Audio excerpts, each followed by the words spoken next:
Happy Tuesday, fellow voice acting trekkers. Uh, I wanted to bring up, I'm laughing because I'm trying to focus on my booth breathing. It's hard to do.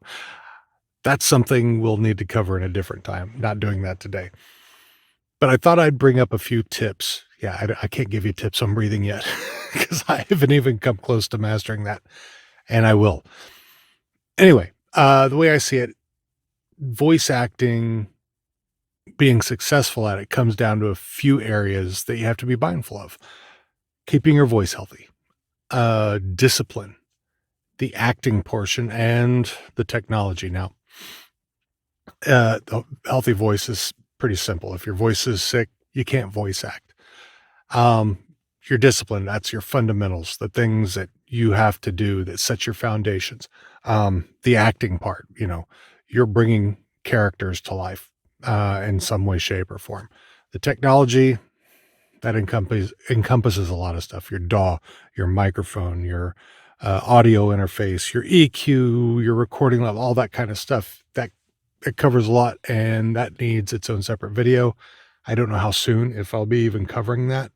Maybe I will. Now, let's start with a healthy voice. There's two things that I see that you have to do that in order to keep your healthy voice, and they're really the same that you need to keep a healthy body in general.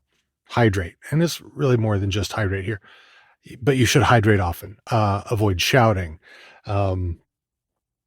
Rest your voice when needed. If you're recording for a while, you're in your booth for a while, you're recording, your voice is going to get tired. I think mine's already tired. But once you've done that, step out of the booth for an hour. Drink some water. Now, my advice, don't drink cold water because that's going to freeze up on you in there. It doesn't make it for easy for, as Elena over at over at Charismatic Voice talking about your vocal cords going wacka wacka to operate properly. So I would recommend that you not drink cold water, room temperature water. I don't suggest warm water necessarily. Tea is great. Tea, if you can, throat coat is my favorite. I put honey in it. Preferably if you can get local honey, great for your immune system. Awesome stuff.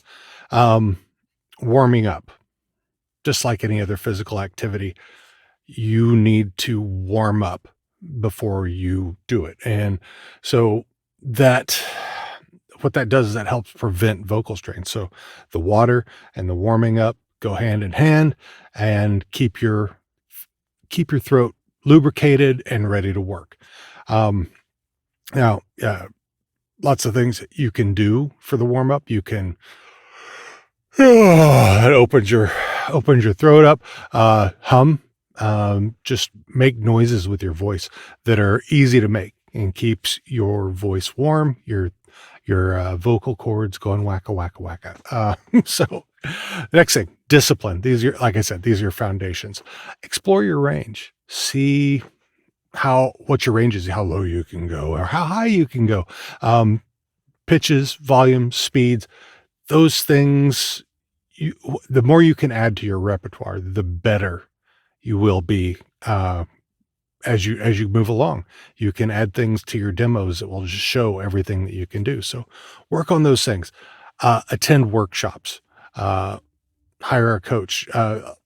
Anthony, Casey Miracle over at Avio's Journey are fantastic vocal coaches. They've got great workshops on there all the time.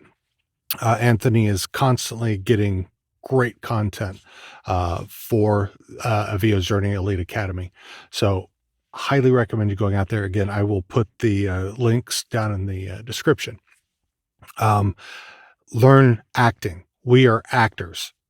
At the bottom of it, we are actors. Learn to act. And you'll learn that over at Avio's Journey Elite Academy, but you can also learn it from online acting classes, like Curtain Calls and Coffee, which I will have a link to. You probably even have some local acting troops, community college, something like that you can get involved in. learn to act with other people. That will help. Um, and so those are the things that set your foundation. You need to be a voice actor, you have to act. You need to work on your voice. So those are the biggest things. Work on your voice, keep it healthy. Find your range and attend workshops. Learn to do the things that you need to do. Finally, yeah, we're actors. So even though one of the biggest acting things that you're probably going to use, you see me doing it right now, use your body. So many people are in the vocal booth and they're just reading. They're not moving or anything. And if you want to express things, you want to get your emotions into it. With if you're doing characters, especially, you're gonna, you want to draw people in. You want to make things interesting. If you're making a uh, pointed decision about something, you make it sound like you mean that. It's easier to do, and it will feel more authentic. Like I talked about yesterday, authenticity. But anyway, that's all I've got for today. If you have any tips that you'd like to share, put them in the comments below. And the next time, remember, as long as we're on this journey, we have to be our biggest source of encouragement. So give yourself a big pat on the back, and I'll see you next time.